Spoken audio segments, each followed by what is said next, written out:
Hi everyone, welcome to my channel or welcome back. Gina Chumesi here, where on this internet street I talk about everything relating to mental health, especially when it relates to trauma healing, relationship breakups, and how to heal and elevate and continue to live amazing, wonderful lives and minimize should I go, should I stay, should I go, should I stay. Today is an interesting conversation, guys. We're going to delve into a topic that we don't naturally broach, especially in our communities of color, in our African communities, in our Ghanaian community, because I'm Ghanaian, so I love my people. We're going to talk about men's mental health, especially this month being Men's Mental Health Awareness. I don't even see a whole lot going on around the internet, on the news, on the radio about men and mental health. It's a lot of quietness about it. So we're going to pick the brain of none other. Not only is he male, he's a man. He's a married man. He's wealth of knowledge. I follow him. I respect his work out there, and I am so blessed to and grateful to have a chunk of his time this Friday. I know you're a busy man. So Dr. Lewis, the psychologist, and I love so much that you talk about ADHD, because ADHD, I don't want to make this intro too Mhm. long, but as someone whose kiddo was diagnosed with ADHD, and as someone who sees her ways, her demeanor, how she navigates life. And I see that in me from my childhood to now, and how I'm able to be where I am right now. I don't know how, but I'm like, I should be diagnosed with ADHD. So when I Mhm. saw your page as a Ghanaian, as Ghanaian woman, because women also present so differently, I was blown away. So I follow you and I learned so much. But today we're going to delve into that a little bit and how it pertains to men and how they present.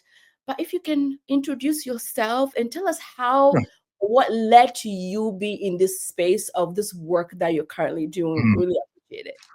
Of course. So once again, my name is Luis Apiakubi. I am originally from Ghana, where I lived until I finished my bachelor's degree before I moved here to the US. And then I got my doctorate here in the US at Rice State University.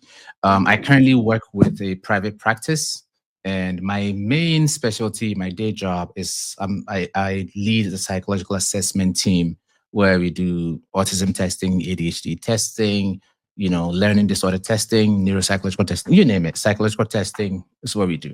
We don't do, kind of organic personality disorder testing, but apart from that, we do most psychological testing, and that's what my day job is.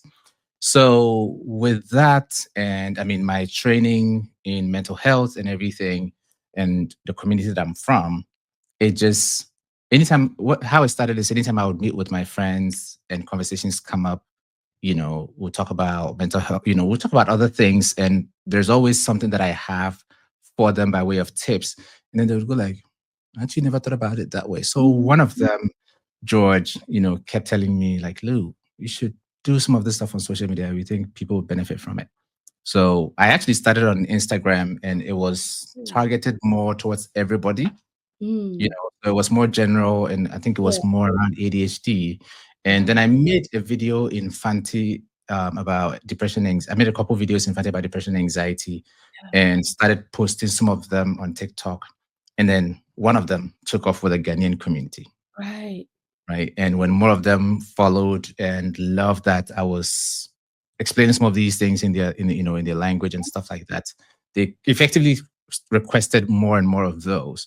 Right. So it pulled me over. I'm a strong believer in go where you're celebrated, right? So Right. when my videos would barely move on Instagram, when Right. I came to TikTok and then people effectively just held on to me, Right. I decided to kind of stick around here and Yeah. stay in that space.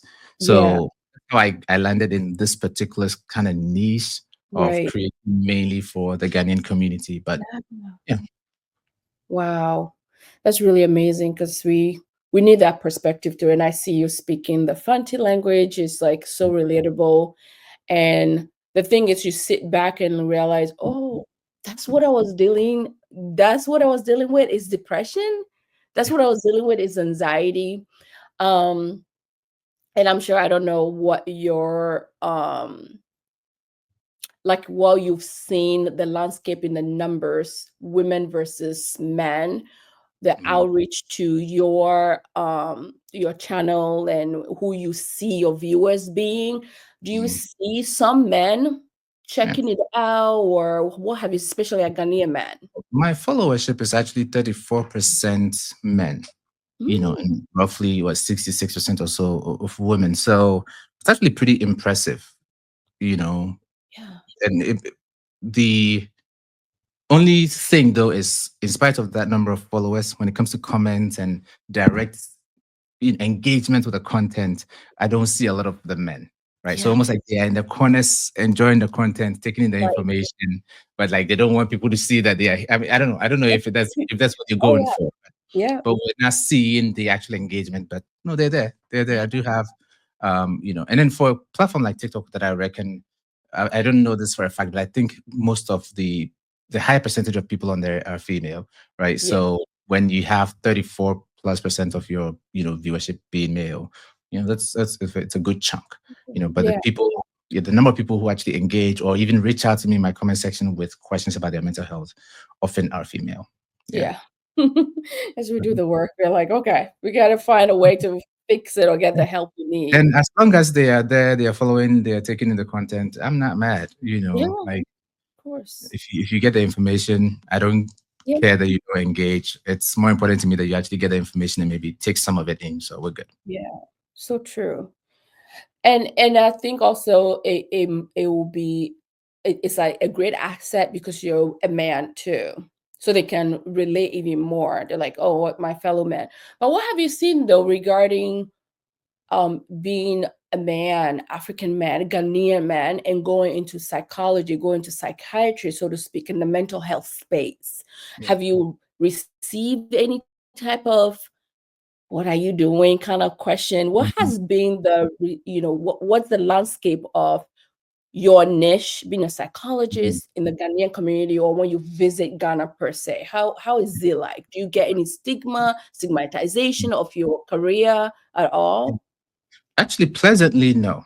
But I Yeah. haven't been to Ghana since I started graduate school in 2015. So Oh, I don't know how things will be when I'm actually in Ghana. But in the got Ghanaian communities and even on TikTok here, it's never been any stigma directly towards my profession or even the area. you right. know and a lot of the mental health stigma is on a more general level, almost along the lines of, hey, as far as Ghanaian people, black people, we don't have depression, we don't have anxiety and stuff like that, but it's never directed at me in any way. In fact, I do get, Right. honestly, a lot of people appreciating what I do. And Yeah. I've actually had a few people reach out and say, "Hey, a lot of what you're doing is pretty helpful. So, Right. keep it up." Even if those people that are telling me that are not themselves like, engaging with it, but they're like, Yeah. it's helping a lot of people. So keep it up. So, I Yeah. mean, like you are doing, I've had a few people also from the community reach out to Yeah. have community engagement, right? So I think we're doing a lot better, you Right. know, by way of having these conversations. So that's pretty good. Right. I have That's no really complaints on that level. Yeah. yeah.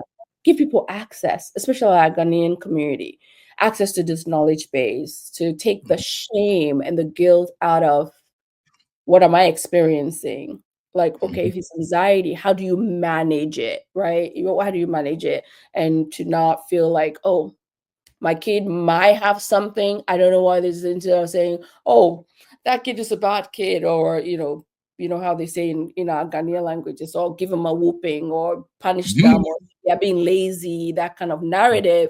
They can listen to your video, they can listen to your content and say, oh, maybe I should sign them up for a psychological evaluation, see if it's ADHD, see if it's autism, is it learning disorder, is it depression? Because children present with depression, anxiety so differently in different spectrums. So, Yeah. how's the conversations like when let's say you and your male counterparts are hanging out? What have you seen?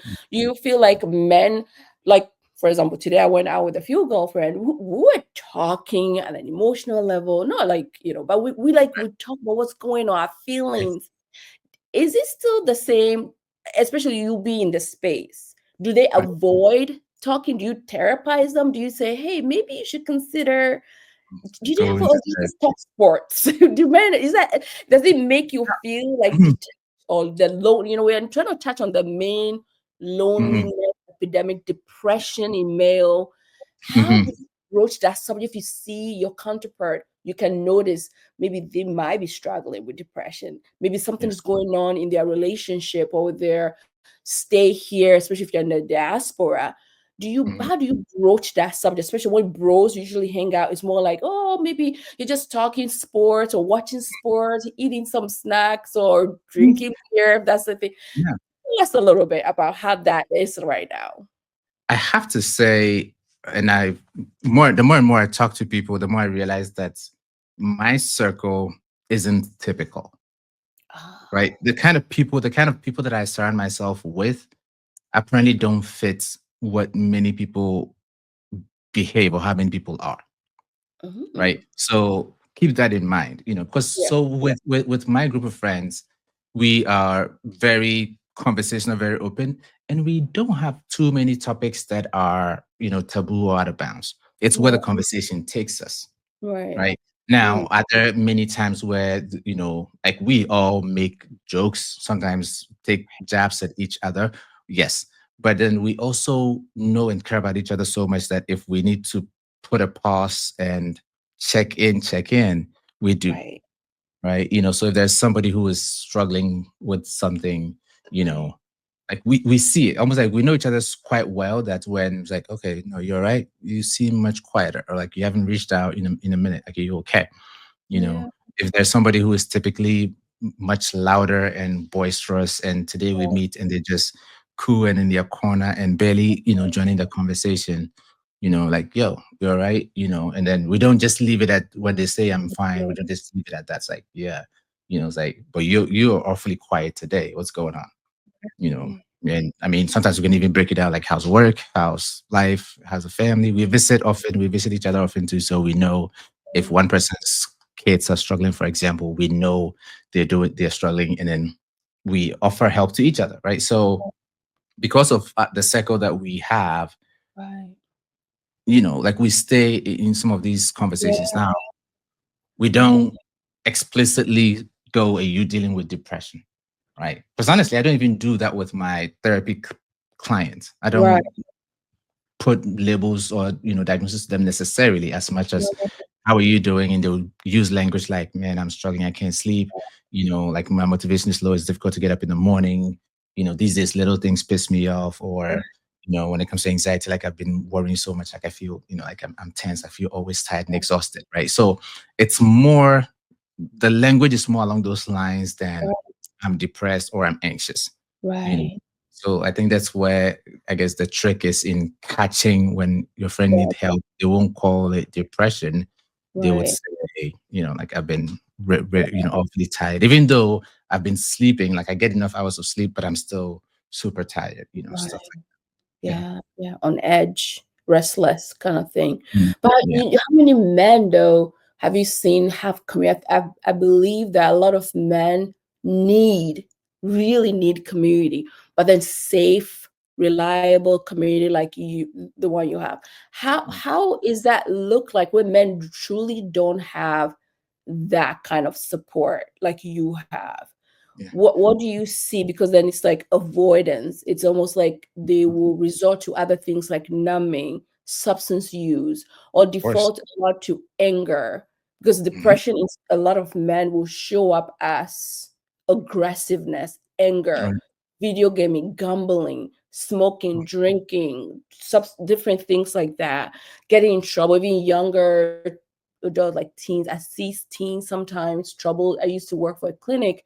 There's a lot of troubled kids, but a lot of time underneath that is mhm. like things happening at Like that. home, trauma, Yeah. things like that. Yeah. But they resort to avoiding talking about the core of the issues and resort to disruptive behaviors, things like that. So, how do you navigate the subject of male depression, suicidality, substance use, avoidance of being in touch with vulnerable Mm. emotions like So sadness?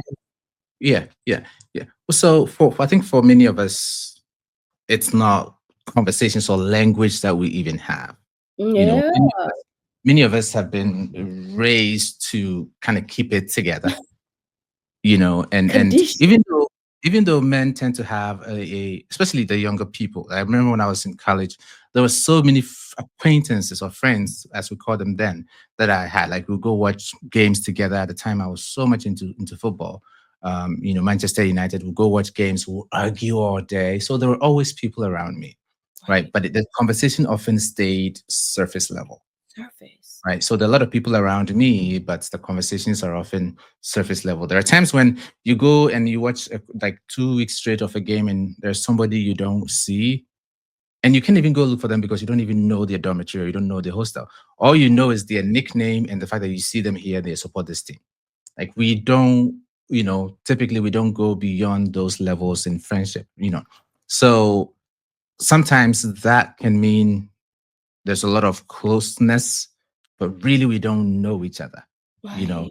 And if you don't know each other, you don't even know when they've changed to then check in and say, "Are you okay?" Right? If you don't know each other, you don't know if it's in your place to talk to them if you see that they're struggling or something has changed. It's like mind your business, right?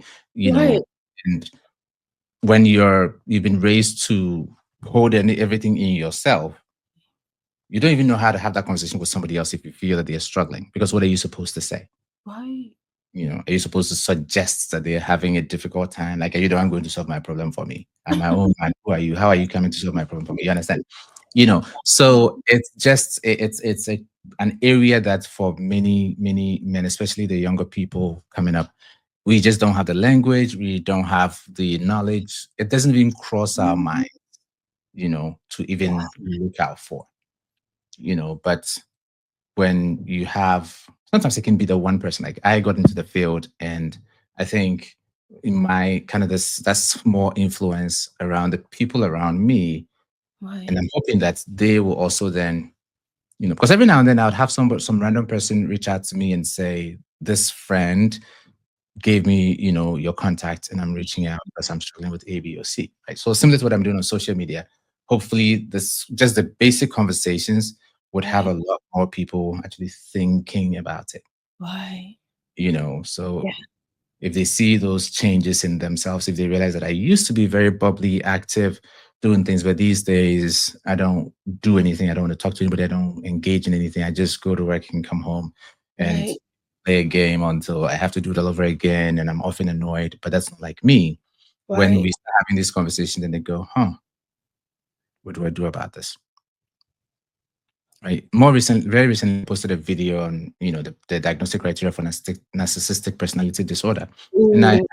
I'm some of the people that reached out to me asking questions about this were men too, you Right. know, and so I think it was nice for a man to not feel like my wife couldn't possibly be abusing me. I Yeah. think many of our societies to suggest that your wife is a narcissist is to suggest that your wife has power over you and is Right. abusing you, whatever it is, right? So for the person to be open and Right. then ask me questions like that speaks to the fact that some of the work that we're doing is touching some people. So Oh, kakran yeah. kakra, like small, we'll get there. Small, small is right. Kaka, kaka. Because the thing is, when, like you said, if that language is not there, the ability to navigate that conversation around Mm, communicating, like even with people in relationship, like a lot of men will shy away from certain conversation. They will withdraw, so to speak. They will go to the man's cave in order to avoid dealing, and a lot of relationships struggle just from that fact of that conditioning. So what you're saying is, yes, men do. TD Jakes at some point was talking a lot to his men because he has this men fellowship, big whatever. He does like events and stuff, not just for women but for men as well. And he talks about he emotions, right? So I love that's almost like mm, emotions. So sometimes you can be in because conditioning of men and society and how men can compartmentalize their feelings and emotions and pretend like it's not, they don't feel mm, nothing. I love that so much. Like a couple years back, and he still does work. It's like men do have emotion, do feel emotions. We don't just because they checked out acting like nothing is perturbing them within them, they are hurting the same way women hurt. Is that right? Because Yeah. I've I seen mean, actually in the emotions are yeah, no respecter of gender, right? yeah, When something upsets you, it upsets you. When something makes you anxious, it makes you anxious.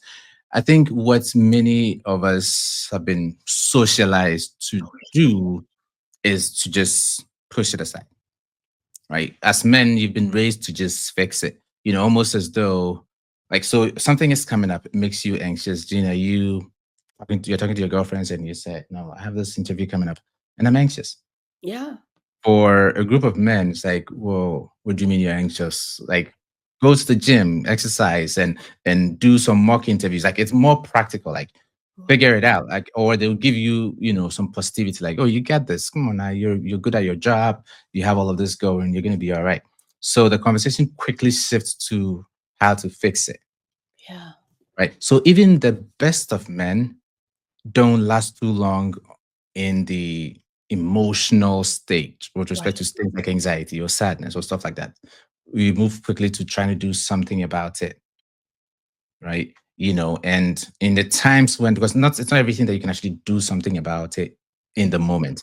And when that's not possible, you shove it down, right, because if you are sad at something and you express it, sometimes it's not even so much what other people would say, it's what you've been told other people will say, right, right? Because there are some people there are some men alive now who nobody has ever told them that if you express sadness, it means you're weak. right, They've heard other people say it to other people. They've heard it in the community. right. They've internalized it and they believe it too, right? Wow. So then I'll just keep it to myself. I You don't want to know, be seen as weak or a simp. exactly. I don't want any of that. So I would rather just keep it to myself and fix it. The problem is, again, it's not everything that you can fix. Right, So many times when it's not fixed, it just keeps coming back and you keep pushing it. right, And I've told this in some of my, lives or in my conversations before, like the emotions, when you suppress them, at some point it will spill. right. And many times when it spills, it comes out as anger because there's a one emotion that we feel it's okay to feel and express. It's Yeah, an emotion that when we express, nobody calls us names. At right, least nobody suggests that we are, bitches or stuff like that. So then, okay, we can express that one, even if it means sometimes, even if it means going to jail or right. it's like, dude, you would And rather so be in jail than be called a bitch. It's like, okay, right. because So that part that you just said, that's huge. So, but that's all from conditioning, right? That's what you're saying. So yeah. I would rather choose to end up in jail or whatever, get in trouble, than even consider.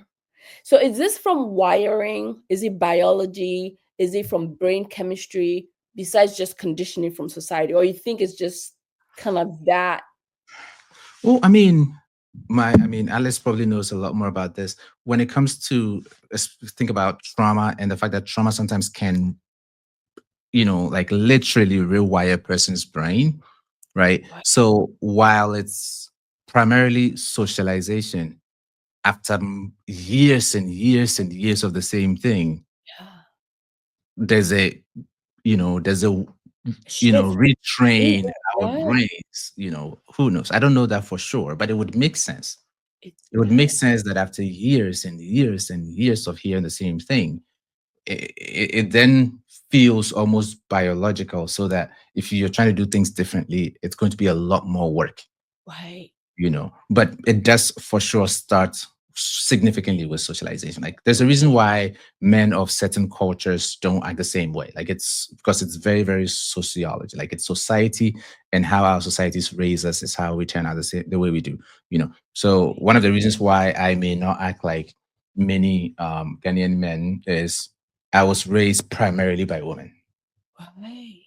right? And then I moved into the field of psychology, moved to the US when I was a young adult. Right. And in the field of psychology, also, it the field forces you to do a lot of introspection, to do a lot of inside work, be open to several different opinions and perspectives and stuff like that. So if it almost forces a different socialization on you, right? And Right. because I have that, yes, I'm a Ghanaian man, but I will be Right. a little different from another Ghanaian man because our socialization over the last 15 years has been significantly different.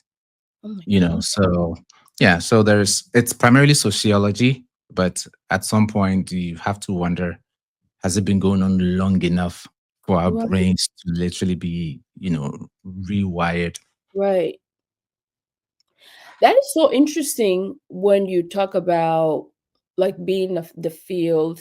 Sometimes even being in the West sometimes can be because the way they navigate life, especially mental health, wellness, even how roles in the home, partnership in the home, the West, the Westerners, they're a lot different. I think there's a lot of progressive minded Africans or Ghanaians who are trying to embrace, especially men. But that being said, I think 2025 is still a lot of relationships struggling based on gender roles and the fear of a lot of men being seen as weak or simps. Like, let's say you're home and dishes are to be washed, you have kiddos, or if Mhm. it's raising your family. Do you still see that, like, when you're kind of just observing, like if I wash dishes or if a man is vacuuming or taking care of the home or taking care of the kids, it's seen as weakness, or the woman is somehow watering down or emasculating them in some way, because even though the woman still works, the cultural expectation and conditioning is still there, even with a lot of couples having moved to the West in the diaspora and Mm. established here.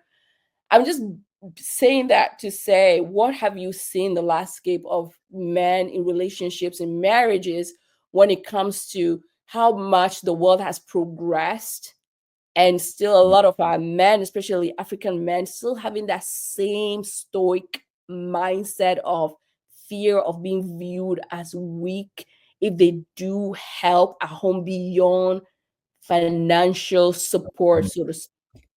Mm. It's an area that I'm still, so I don't know how much of the conversation is social media versus real life. Right. Yeah. Now, definitely on social media, many people, if I mean, there was this one day I made a video where I was clearing a lot of paper, trash from our kitchen area. And I captioned it is that when you married somebody you actually like and you don't want them coming home after a 12-hour shift to clutter, I saw you know. that. A lot of people appreciated it, but there were so many people also in the comment section talking about, if you like your wife so much, why is she working a 12-hour shift? Or, or I mean, I had a few people write under there that, oh, you're just simping, and I deleted those. I'm not going to go back Yeah. and forth with those people anyway. But so there are stuff like that on social media, But Right. in again, in my real life, all of my friends, and I'm not going to say they help their wives because they live there too. It's your house. Like, so what do you mean if your house and dishes are dirty and you want to wait for how long for your wife to come in to wash them? It makes no sense to me, because you live there too. If dishes are dirty, they need to be washed. They get washed, Right. no matter who is at home, right? So, yeah. So the conversation is there a lot on social media with some people suggesting that a man who does these things in their own home is weak, but personally it doesn't bother me, and I encourage a lot, you know men, for it to not be a bother, because this is the way I think about it, right? Because both of us can I guess both of us, if we wanted to, both of us have been raised to put our legs on the TV, our hands, and then watch TV, Chill. right? And Yes. I am the one who has also learned to add these additional stuff. Right. How am I the weaker one? Me, instead, that I have learned to do more things. Right. You understand? Or for example, like if I'm having a conversation with my wife, or if I'm in a argument, whatever it is, and I keep level headed and I'm having a conversation with my wife, and you think because you, if it was you in a conversation, you'd be slapping your wife. I'm Right. weak. Or Me, ignoring or or walking away. me, Right. instead that I can control my emotions to then have a grown-up conversation and maybe explain what's going on and how I view things with my wife. How am I instead the weak one? When Right. you are the one doing effectively how you were raised, like you don't have any skills. Like the way you were raised, that's what you're going with. Like, Yeah. you understand? So for Right. me, if I'm doing my thing and you come and suggest that I'm the weak one, eh, Right. mm, it doesn't touch me Right. at all. You know. That person is Yeah. not your, Mm-mm. it's not somebody you can, or who's willing to consider or change or do anything about old ways of thinking or mentality. On That's one hand, I get them, right? Because if it's not broken, you don't fix it, right. right? If it's working for him, why would he do anything differently? You know, because I mean, to be honest, if I could go to work for 8 hours or so, come home and I don't have to do anything with respect to the kids or dishes or stuff like that, and then I'll go to bed, and even then, no matter how tired my wife is, she has to be ready to do her nightly duties. Right. I Right. probably Right. would enjoy that and not change anything either because it's Right. easy. It's, so if it works and it's easy, why would I change anything? Exactly. Right. Right. So some people are just doing it because it's easier. So to challenge themselves after a long day at work to do more, to be more open, to work on their emotions, to work on their tolerance, to work on their conflict resolution. There's too much work.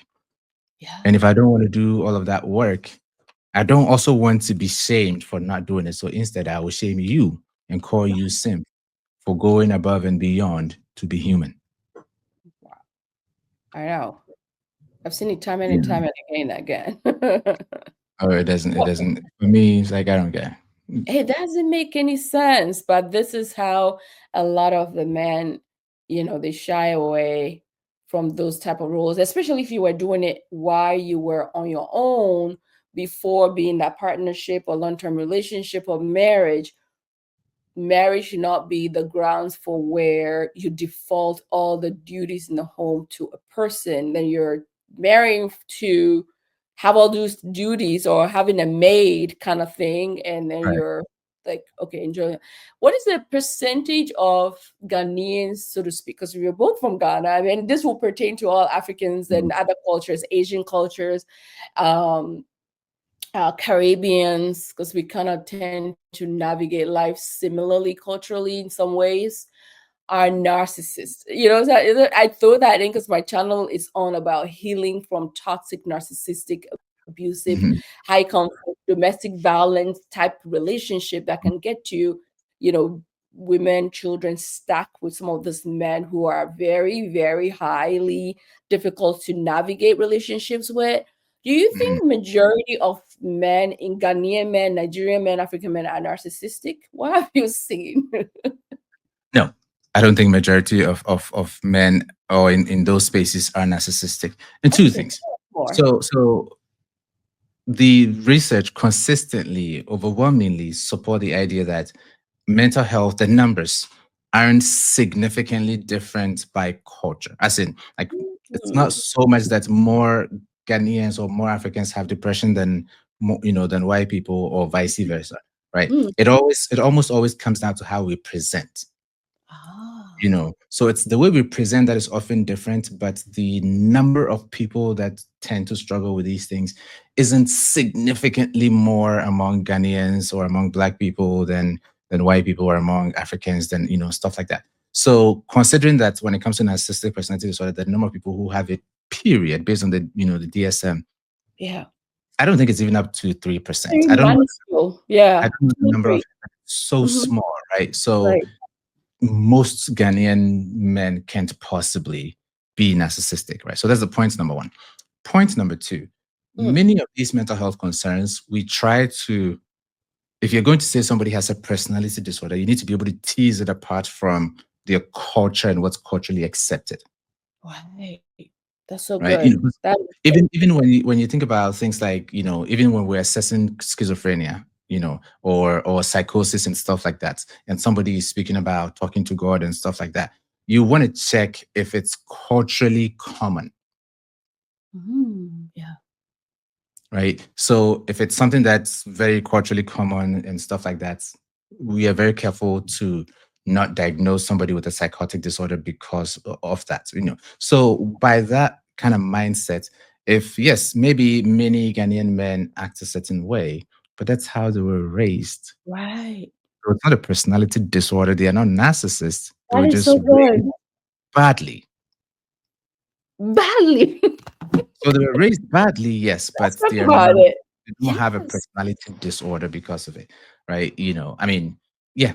So those are the two, the two main points, So yes, there are many people in our spaces who approach their relationships with women horribly, but that's how many of them were raised.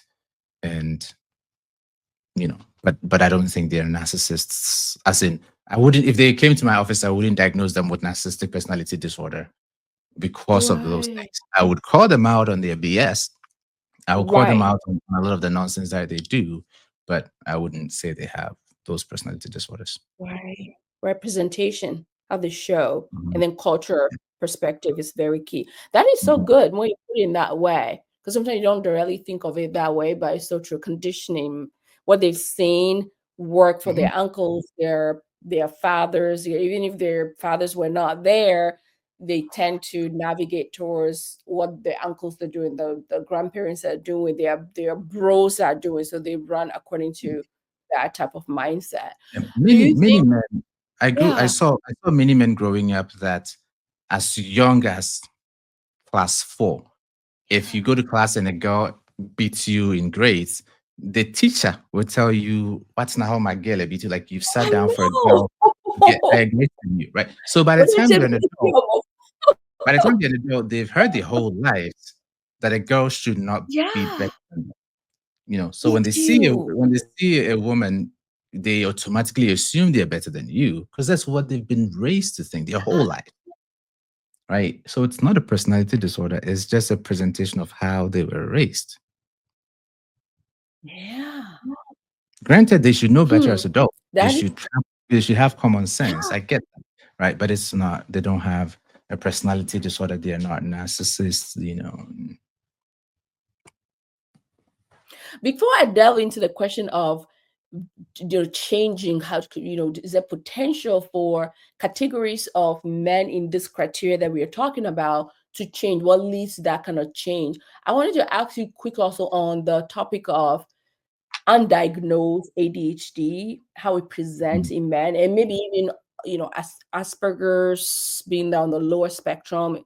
autism stuff like that. Have you seen that presentation in a Ghanaian African community, undiagnosed, but kind of navigating life, just trying to push through, but with a lot of difficulty, which leads to a lot of these men maybe having a lot of young men or men having a lot of, maybe you say, behavior, or find ways to um they find ways to cope with Yeah. those struggles in different ways. Mm. What have you seen with ADHD and autism undiagnosed?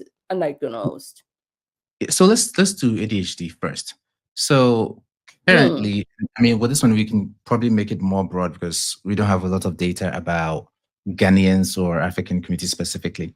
But a lot of the data for ADHD, you know, speak that for adults, many people diagnosed as adults, 61 plus percent of many people diagnosed as adults are women, right? Many of the people coming for testing as adults are women. And in my own practice, the many times, the few times that I get men coming in for testing, it's because his wife's been pushing him. He doesn't think he has ADHD. Wife's been pushing him to come in and do ADHD testing. We did the testing and he has ADHD. Right. wow. Now, the reason why he doesn't think he has ADHD is because the thing that his wife is complaining about, it's what makes him a man. Like men will always be men. Well, you asked me to do something and I forgot. Big deal. Wow. You know. men, we know how boys are. They never remember these things. I know Right. many men who don't even know their kids' birthdays. Or I know many men that if you want them to do something, you have to nag them before they will do. So there are so many of the symptoms of ADHD that have been normalized as boys being boys or men being men, Speak on that. right? So they are not even, it's not even on their radar to come in for testing. So yeah, so I mean, because really for the reason why we're getting majority women coming in is that even when if even if they were not diagnosed as kids, when they get older and they get the responsibilities of life, because that's what many times that's what brings people in for ADHD testing. you know when they're Right. younger, if they start struggling in school, then their Right. parents are wondering what's going on, because we know you're smart, like what's going on. Then we go, Right. and then they can pay attention, they're struggling, and we know they have ADHD. So for some people, especially if they were smart enough to get through school and get good grades, when they become adults and they have kids and they have families and they have to run the family and keep track of all of these responsibilities and stuff like Right. that, then they realize they can't keep up like their friends. Like their Right. friends are on top of things and they are Right. always forgetting things and missing things. So then they come in, do the assessment, and they realize, okay, yeah, we've traced it to childhood. Symptoms have always been present, but you've been able to cope because of, Right. having a good academic performance and stuff like that. But symptoms were always present, and now you're struggling to keep up. Makes sense. We diagnose ADHD. For the men who have a similar presentation, as adults, nobody expects anything of them. As long as he goes to work and does what he needs to do at work and he comes home, there's nothing that he needs to do. So we won't know Right. that he's not forgetting anything because nobody has given him any responsibility to do that he forgot. Mhm. Right. As long as he can go to work and do his 40 hours and come home, we are grateful, Mhm. right? Or Hmm. go and do his 60 hours and come home, we are grateful. So there are many people who possibly have ADHD, but they probably will never know because Right. they're not they're not seeing any impairments to come, look for testing, you know, Yeah. or any impairment that they see is attributed to them being men, Right. Right. Yep. right? So that's kind of what I'm seeing when it comes to ADHD. Now, autism is a bit more tricky, because once again, it comes down to, for many mental health concerns, the thing that brings people in is functional impairment. Are they struggling at Yeah. in some part of their relationship, right? Right. So if, especially when it's on the low end of the spectrum, like you mentioned, formerly many people would refer to it as Asperger's. Right. If if they are keeping up with their job just fine, and adult friendships are very difficult to maintain anyway. So as adults, they may not have, great friendships anyway, but Right. they have a decent relationship with their families. They have a decent life. There is nothing for Right. encouraging them to come and see us to then find Yeah. out that they have autism, right? So for many Right. times, it's when they have a child who's diagnosed with autism, that's what brings them in, and then they see the symptoms and be like, oh, that's how I was as a Right. child. So This.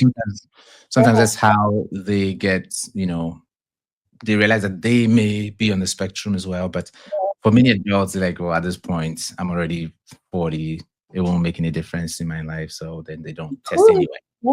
You know? Yeah. Well, I mean, It's the potential. truth of the matter is, for many people who are functioning well at work, a diagnosis of autism is more identity based. Right. Like, okay, now I understand myself better. Right. Right. But if you're doing well with your career or Right. financially, it doesn't make a lot of practical difference in your life, right? So Right. yes, maybe now you understand yourself better. Maybe depending on the nature of your job, you can probably get accommodations, Right. certain things, but that's typically the extent of it, you know. Yeah. So many adults, when they find out, like, yeah, I can see Yeah. it, but they don't pursue testing. Right, right. But the thing is, in our communities, though, like you said, something really profound. Getting accommodations. When you have the verbiage, when you have a name for what is going on, you can then give Mhm. yourself lots of grace. You can take the shame out of it. Okay, I'm not good with numbers. Maybe this is why I'm not good with number. Maybe I'm very disorganized, but okay, maybe because now I'm diagnosed with age, now it makes sense. So I can give myself grace. Maybe I'll hire help, ask for help, or ask for more time to complete instead of not knowing that, you're gonna, some people can go about their lives feeling like less than, or even have self-esteem, self-worth issues, because they don't really know at the core of what's was like, why am I not trying that? Why is this person like way Mhm. ahead of me and I'm here? Am I dumb? What's wrong with it? With me? Was, is it because I was giving so much whooping when I was a child? Mhm. Talking about whooping, we grew up in the culture where young boys are told, you know, like in my language, it's like I feel boys, you don't cry. Like you Right. just have to shove everything in, that kind of thing. So those conditioning also makes them where I was told growing up, men don't cry. So boys don't cry, therefore men don't cry. So everything is just like very stoic. Yeah. But I mean, I think this is like really great conversation, and kind of figuring out what have you seen like in regard to support for boys, for men. Like I have a son, so also that makes me want to be more curious in Right. regards to Mm. support. I love it when you said I was raised by women. Sometimes like the Mhm. stigma on raising young men, raising boys, raising young men as women. It's like, oh, you're gonna make him a baby, you're gonna make him the same type of narrative. Mhm. Mhm. Obviously, there's a lot of great women raising sons, but rallying support, rallying community. What are some Mhm. great, like my son, for example, he's very active. He's so different from his sister. So I rally whatever coaching, even like if he needs Mhm. therapy, I embrace that to talk about whatever he's feeling. It's okay for boys to talk about feelings, to cry. We have language for emotions. Are you feeling sad? Are you feeling anxious? Are you feeling scared? Are you angry? Are you all the names? But football for him, he has like that camaraderie with his Mhm. friends. I see him thriving really well because they have, play dates and whatnot.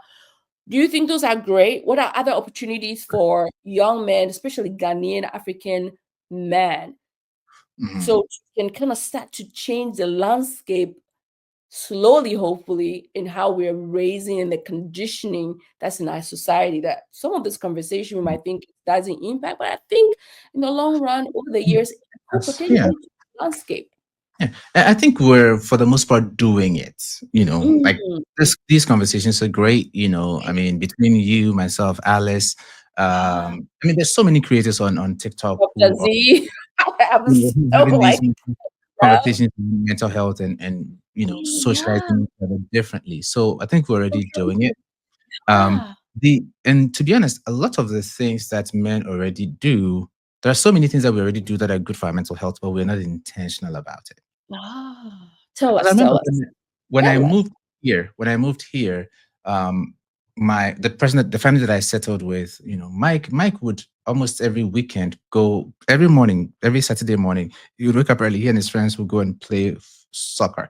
I think they Right, had games quite frequently. They would play right, games and stuff. So they had that camaraderie where they had their own games, and of course they have a coach. They would check in on each other, and if any of them was doing something, they would all like if when Mike was graduating, it was a full house. Like the whole people that he plays right, football with came to support him for his graduation. If Mike is doing anything, people showed up for right, him, right? Because they have that group. right. So and I know we know many people, many men who would get up and go to the gym and because they want a six pack or whatever it is, right? And we Yeah, know many men also who would meet to watch games, or they would meet on Friday nights, happy hour, at the bar, whatever it is. So the camaraderie is there, but the right. conversation consistently stays surface, Perfect.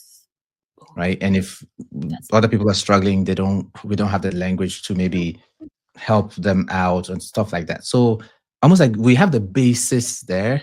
We yeah, just have to encourage people to be more intentional, right, honestly, because the friendships are there, or right. historically.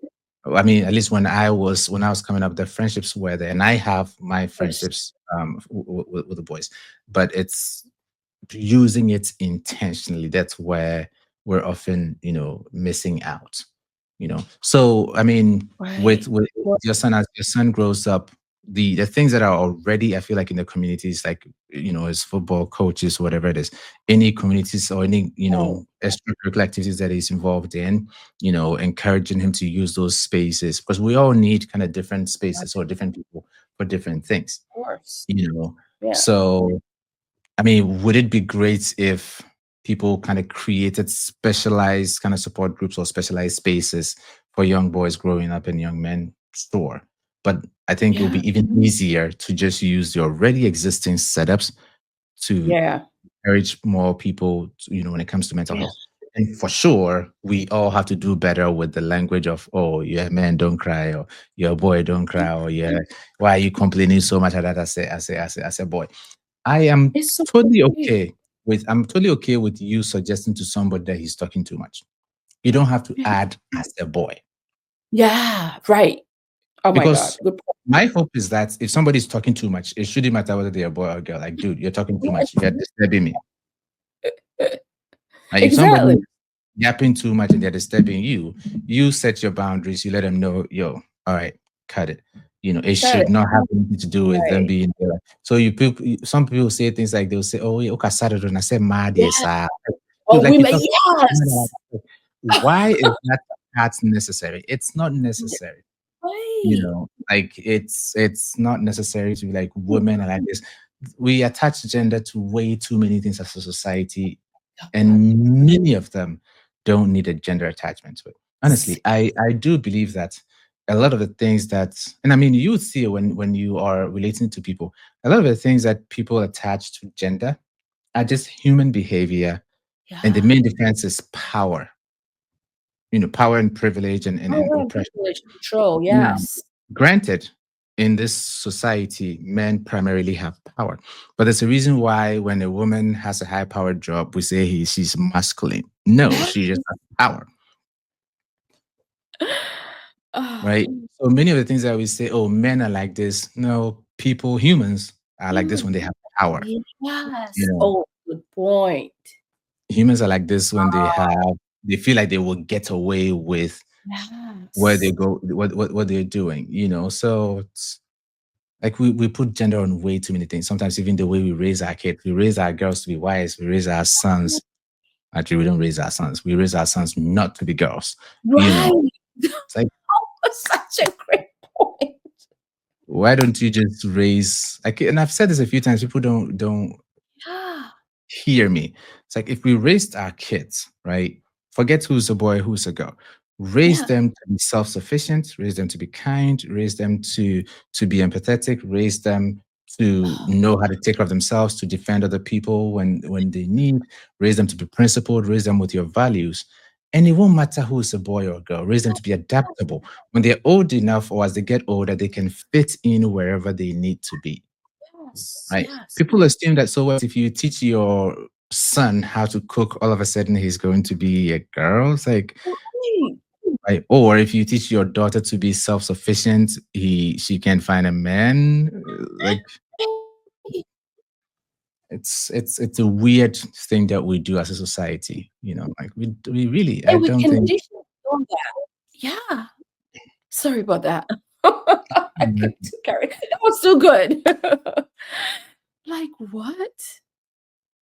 Yeah, I was saying we condition it to the point where even relationship when these things start to show up even more, the power, the control, the discrepancy in the power dynamics to start to merge into neglect, into you use the word cautiously, abuse, domestic violence. We condition women to say, oh yeah, but here I speak Ga more than tree, so if you see me that's why I'm more comfortable.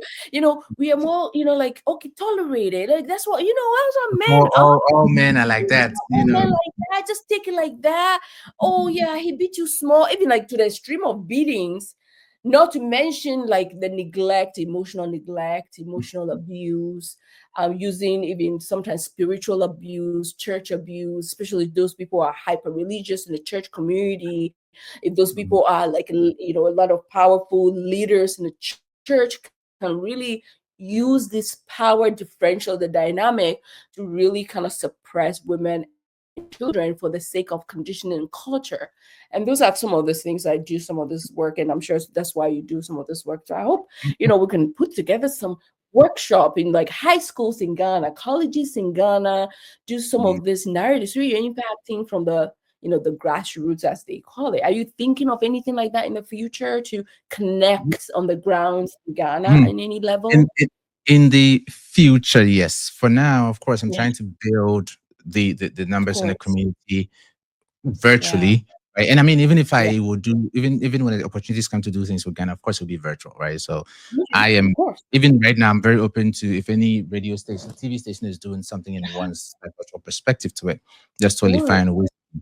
Yeah, But like something that maybe requires more boots on the ground kind of thing, that's more farther out in the future. Trying to take it one right. day at a time, you know. Yeah, I know. Yeah. So true. But yeah, And I then think what? we will have a better next generation if we raise them differently, So because it's next to, I mean, it's very, very difficult to try to change these are people who are already old, to try to yeah. change their Oh thoughts and God. opinions on certain things, right? But when Yes. we right from childhood change the way we raise them, they're probably gonna be okay.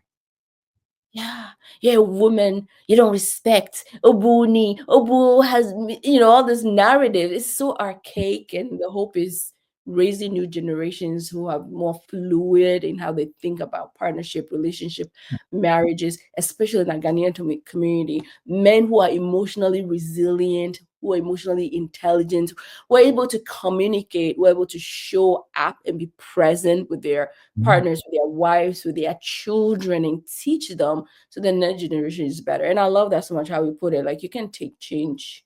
I, don't know, I think sometimes it takes something. I heard something on the podcast. A lot of men conditioned that way might take something really bad, maybe a health crisis, or maybe like legal something to kind of kick them to gear to like Mhm. change or be a little mellow, or when they're like closer to their 50s, 60s, and they're older, like all of a sudden, like, oh, I'm lonely. I'm feeling sad. And Mhm. so now I had to like be more softer to Mhm. the other family members. And you see, you're like, oh wow, they're kinder now. They're not so angry. And so like you're walking on eggshells around them, being careful what to say or Mhm. not say. Otherwise they're gonna cut you off, or there's a lot of men who cut off their children because the children didn't obey them in Mhm. cultures. A man might be rich but cut off their children because the woman was not being respectful enough or humble enough, or the children were Mhm. not this and that enough, and very brutal and callous behaviors. But it's all from what you said, conditioning, society. That's what they think should be the norm, to view them as manly. But today's comments, they get away, the takeaway is that it's like that. Sometimes we just have to brutal truth, accept it for whatever it is, right? And then try Mhm. to work from there to build better for the future. Right. What Mhm. is that? Is am I summarizing this out the So right way? you are, and I mean, so one of the messages that I try to share, especially with the men on any platform that I've been, the people that want to hear it. So as a man, my biggest flex is that I get to be a man how I want to be a man. I love Right. that. I feel like that's my biggest flex. Like it's not some other man who will tell me how to be a man. Like, oh, you can't wear this shirt, that's for women. Or you can't act this way, that's for a simp. Or you can't do this, that's for, it's like, no, you don't, Why are you wearing pink? my fellow man doesn't get to tell me how to be a man in my own house. I like that. You know, See your so mindset. Your that's the message that I'm hoping many and many, yeah, many more men can take it and just do what works for them and their family, in a good way, right? So even if it looks like it works, but your partner is struggling, your kids, you don't have a relationship with your kids and stuff like that, then it's really not working. So changing, sure. or at least being open to changing some of Yeah, those things. And yeah, as we raise a new generation of people too, like raise them to have, like, kids are versatile and resilient enough so to true. know a multitude of skills. Like we raise kids as though a boy can only know how to provide and protect, and a girl can only know how to cook and clean. Like you can't teach Mm, all of them to provide, protect, cook, and clean. yeah, for sure. Because really, I mean, especially if you think about it, these days, women are marrying later and later, right? Because many of them are going to school, and so they're marrying closer to Yeah, 28 and stuff like that. So that means that for the average, young man, you probably won't get married until somewhere along that age as well. So if you leave your parents' house by Right. 22 to go and get a job, who's supposed to take care of you till before it, for those 6 years or so before you marry? Like, are you going to be living like you understand? So we all have Yeah. to do better at raising the next generation to have all of these skills to be able to fit in where they need to be. It's That. Well said. yeah, but To yeah, build that's resilience and navigate life. Yeah. mhm, yeah. The takeaway is I want to ask you if you're somebody listening to us today or checking us out a video, whatever time they're on their way, they're home in the morning, but whatever time it is, wherever you're checking this video out, and you're a man, a young man, you're struggling, you're internally, your compass is off, you're sad a lot, you lack motivation, like drive, you're anxious, you're on edge, you're restless. Maybe you've experienced a breakup or grief, you had loss, but you're I'm specifically using because if you're identify as male gender specifically and you're struggling, what would you say to that particular young man or man for our Mhm. last takeaway? What would be your three things that you say to that young man or man? I mean, if you are struggling, I feel like it's a no-brainer. Or struggling to the point where you feel like life is not even worth No, living anymore, to that point. It's it's it's it shouldn't even get to that point, right? It's a no-brainer when you're struggling, when you start struggling and you realize, okay, something is not right. This is not me. I'm changing. Like at these days I can't sleep. I'm more irritable. My partner keeps complaining that I'm more cheeky, whatever it is. You seek help, right? And it can look different. I know for many of us, yes, we don't want to put that on our partner because we don't want our partner to see us as weak. I am mad at you, right? If there Right, is a friend that you can, kind of start talking to, fine. But ultimately, there will be a professional who it won't get back to, because if you're worried that if I tell somebody they'll use it against me, talk to a right. therapist. The therapist Exactly. literally is legally bound to keep what you talk about confidential. And your issue, I don't think your issue is that juicy for them to risk their license over. So your therapist Right. is not about to call your partner and say your husband said A, B, or C and risk losing their license. Your issue isn't that juicy, right? So if you're Yeah. struggling, seek help. Yeah. 'Cause honestly, if we want to wait until society makes it okay, it won't happen. It will Exactly. not in our lifetime anyway. Right. Our lifetime will not get to the point where as a society, we are more accepting of a man asking for help or a man going to therapy or of a man talking about their Mhm. feet. It won't happen. The society won't do it. Right. So you have to care about your life and the life of and happiness of your family Yeah. enough to do that. Like many of, Right. and I said this so many times, many of us swear that we will take a bullet for our loved ones.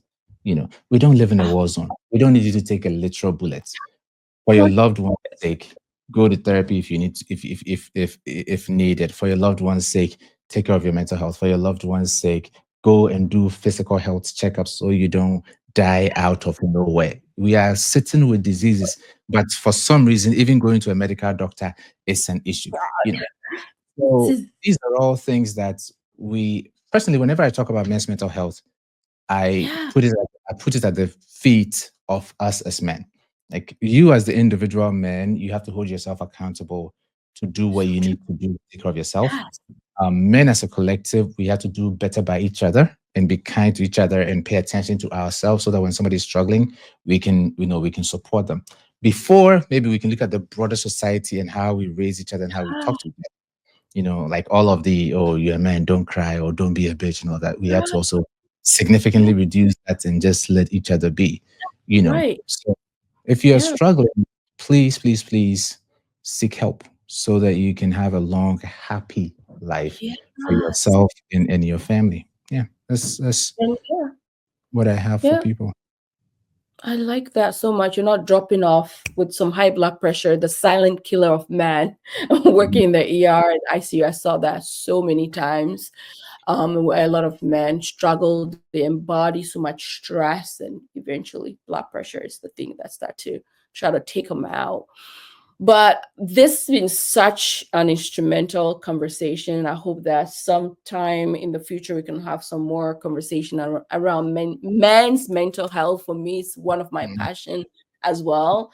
Because hey, I have a father, a brother, I have a son, mhm, I have male friendships, and I see in different spectrums going to church, dragging him to church because church is full of women. A lot of time doesn't fix it. They don't even want to go there because it's like, oh, it's too feminine. They're crying. They're on the altar and mhm, they're all standing there stoic.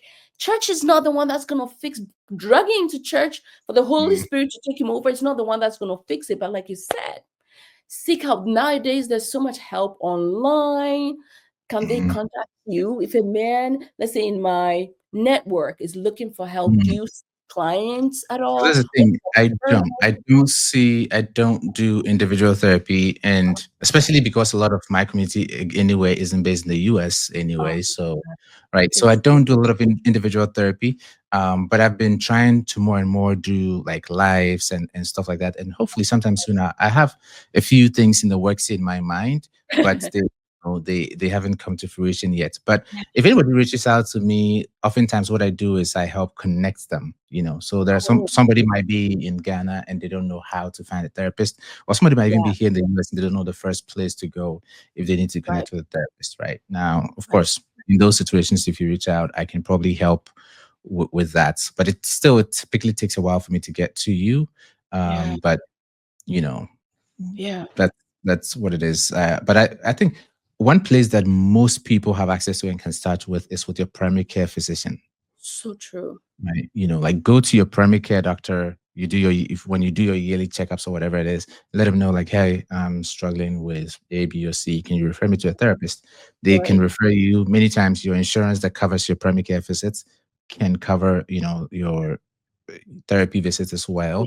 well. So then they can help you get connected in where you are. So I think for those of you in the diaspora, that's probably your best bet. Yeah. Yeah. That is so good. And I think Ghana slowly there's a couple therapists, not just counselors in the church, but renowned therapists, psychologists that people can hopefully with this work and social media and all that, all those therapists can come to the forefront so we can have more access. And we need more of you. We need more male African, Mhm, men in this work mhm, because I think having that relatability and then the culture standpoint, a lot of men might feel maybe more comfortable getting therapy from a male. Not all the mhm. time, but I think sometimes it's an added benefit too. So, Yeah. so we need more of you, you in our community. Mhm. So kudos to you for all the work you're doing out there on Mhm. social media, Of course. reaching I'm like thousands of miles away, and today we Mhm. have able to have this conversation. I'm so grateful and I appreciate your time so You much. bet. And You bet. guys, follow us for more. Follow Dr. Mhm. Louis' amazing gems. He's Mhm. dropping mostly every day. And I'm hooked Mhm. because I have a son and I want to get him the help. I'm like, hey, is that what he asked? What is so Mhm. follow him for more. He's on TikTok, right? Mostly on TikTok and Yes, YouTube. yes. So I you're try making to post on more. YouTube. It's not nearly Yeah, as regular, but TikTok's my main place. Yes, if you type in Dr. Louise psychologist, I'll pop up. Yeah, amazing both on stuff. TikTok and YouTube, I'll pop up. That's where Yeah. I. Right. Drop your comment. Here, let's give us a like. Share this. Let's move this work forward so it can be an everyday part of our conversation at the dinner table. Guys, have a great weekend. Dr. Louise, have a great, wonderful weekend. And You we'll as be well, appreciate you. Thank you so of course. much. All Take right, care. you're welcome. Talk to you Yep, you soon. too. Bye bye.